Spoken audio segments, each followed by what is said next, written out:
Hello friends, बुद्धिमत्ता चाचणी या विषयामधला दिनदर्शिका हा एक घटक आहे. त्या व्हिडिओमध्ये आपण पाहूया.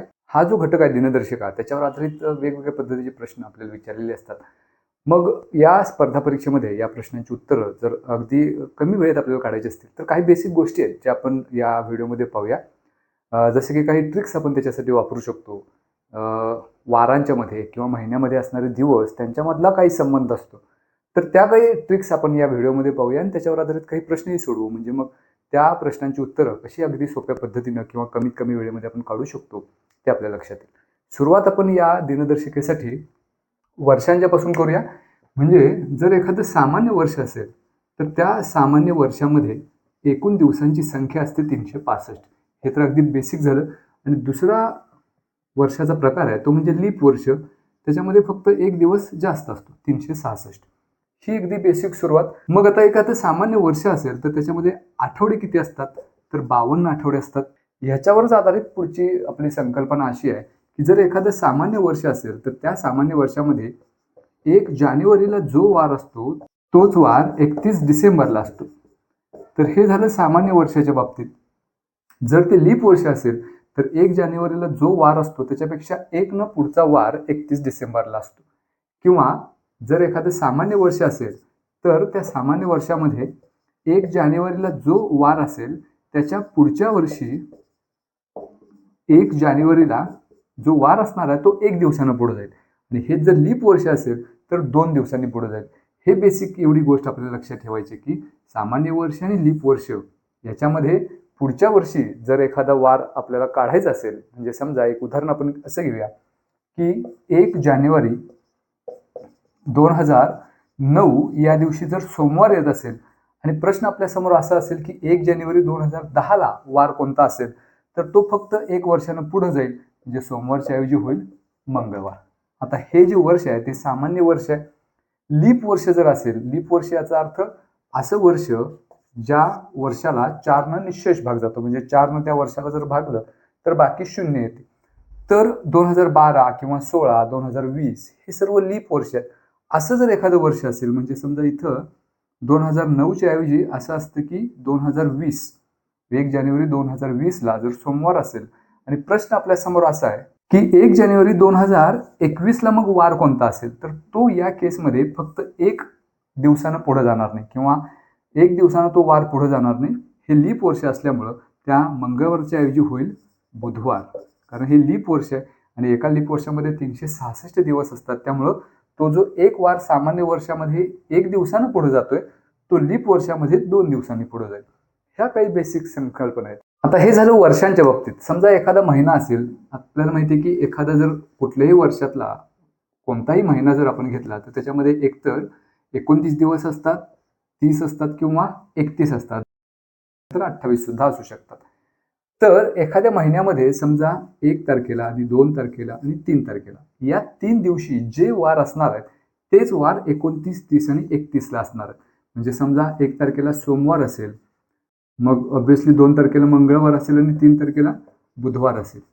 हेच 3 वार 29, 30 आणि 31 या दिवशी असणार आहेत. म्हणजे समजा एखादा महिना 31 दिवसांचा असेल तर त्याच्यामध्ये 3 दिवशी, पहिल्या 3 दिवशी जे वार असणार आहेत तेच 3 वार 29, 30 आणि 31 या 3 दिवशी असणार. तर ह्याच्या मागं लॉजिक असं आहे की एका आठवड्यामध्ये 7 दिवस असतात. जर 31ला आपण 7 भागलं तर 4चा भाग जाईल, म्हणजे 7 चोक 28.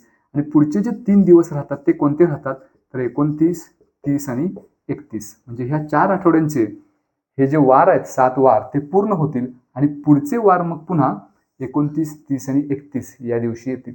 तर ही एक संकल्पना आपल्याला महिन्यांच्या बाबतीत लक्षात ठेवायची. आता त्यानंतर वर्षामध्ये काही सण किंवा काही दिवस असतात ते आपल्याला लक्षात ठेवायचे आहेत की त्या दिवशी एकच वार असतो. जसं की कुठलंही वर्ष असेल, मग ते सामान्य वर्ष असो किंवा लीप वर्ष असो, त्याच्यामध्ये लोकमान्य टिळक पुण्यतिथी जी 1 ऑगस्टला असते, त्याच्यानंतर स्वातंत्र्य दिन 15 ऑगस्ट या दिवशी असतो, त्यानंतर शिक्षक दिन 5 सप्टेंबर आणि बाल दिन 14 नोव्हेंबर. तर हे जे 4 दिवस आहेत कुठल्याही वर्षातले ते एकाच दिवशी, समजा आपल्याला काही प्रश्नामध्ये 1 ऑगस्टला सोमवार आहे असं आपण गृहीत धरलं किंवा असं कॅल्क्युलेट केलं, तर स्वातंत्र्य दिन म्हणजे 15 ऑगस्ट त्या दिवशी सोमवारच असणार आहे, 5 सप्टेंबर शिक्षक दिन त्या दिवशी सोमवारच असणार आहे, किंवा 14 नोव्हेंबर बाल दिन त्या दिवशी सोमवारच असणार आहे. तर हे जे 4 दिवस आहेत कुठल्याही वर्षामध्ये, सामान्य वर्ष असो किंवा लीप वर्ष असो, या सर्व दिवशी वार एकच येतो. तर ह्या 4 दिवसांचा एक गट आहे. आणखी एक गट आहे ज्याच्यामध्ये आणखी काही दिवस आहेत. त्या दिवशी जो वार आहे तो कुठल्याही वर्षामध्ये एकच असतो, आणि ते आहेत कामगार दिन किंवा महाराष्ट्र दिन, जो 1 मेला असतो. त्याच्यानंतर महात्मा गांधी जयंती 2 ऑक्टोबर, आणि ख्रिसमस म्हणजेच नाताळ 25 डिसेंबर. तर ह्या 3 दिवशी सुद्धा एकच वार असतो. म्हणजे 1 मेला जर समजा एखाद्या वर्षामध्ये रविवार असेल तर 2 ऑक्टोबरला पण रविवारच असेल, 25 डिसेंबरला सुद्धा रविवारच असेल. तर हे 3 दिवस आणखी लक्षात ठेवायचे की ह्या 3 दिवशी एक. ह्याच्या काही बेसिक कन्सेप्ट आपण बघितल्या दिनदर्शिकेच्या बाबतीत, त्याच्यावर आधारित काही प्रश्न बघूया जेणेकरून आपल्याला ह्या बेसिक कन्सेप्टचा उपयोग करून त्या प्रश्नांची उत्तर आपण कशी अगदी सोप्या पद्धतीने काढू शकतो ते लक्षात येईल. सुरुवात करूया पहिल्या प्रश्नापासून. तर ह्यावर आधारित पहिला प्रश्न असा आहे, 2000 साली महिला दिन बुधवारी होता, तर लगेच कोणत्या वर्षी महिला दिन बुधवारी येईल? हे 4 पर्याय दिलेत. 2007 साली, 2004 साली, 2006 की 2005. म्हणजे इथं आपल्याला महिला दिन माहिती पाहिजे. महिला दिन दरवर्षी 8 मार्च या दिवशी असतो. त्या 8 मार्च हा जो वार आहे तो 2000 साली बुधवारी आलेला आहे. प्रश्न आपल्याला असा विचारलाय की पुढचा महिला दिन असा कोणता असणार आहे, कोणत्या वर्षी असणार आहे, जो पुन्हा बुधवारीच येईल. मग आपण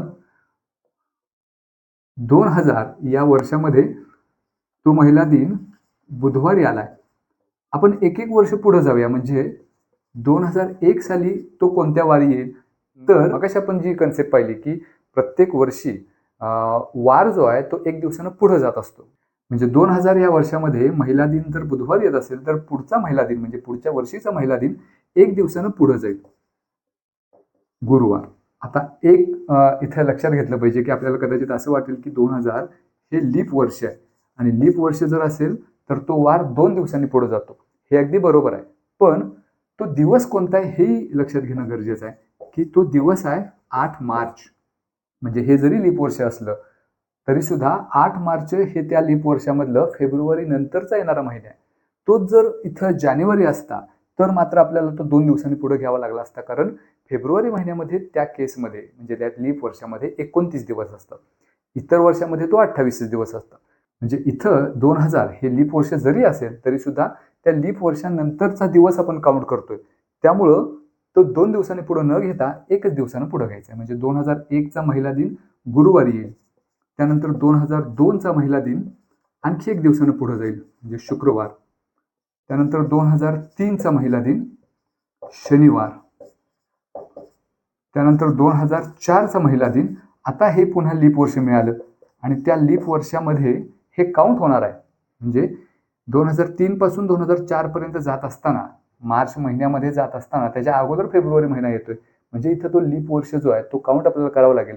म्हणजे इथं दिवस जो आहे तो 1 दिवसानं पुढे न घेता 2 दिवसांनी घ्यायचा आहे, कारण त्याच्यामध्ये लीप वर्ष काउंट होणार आहे. म्हणजे शनिवार नंतर रविवार न येता इथं येईल सोमवार.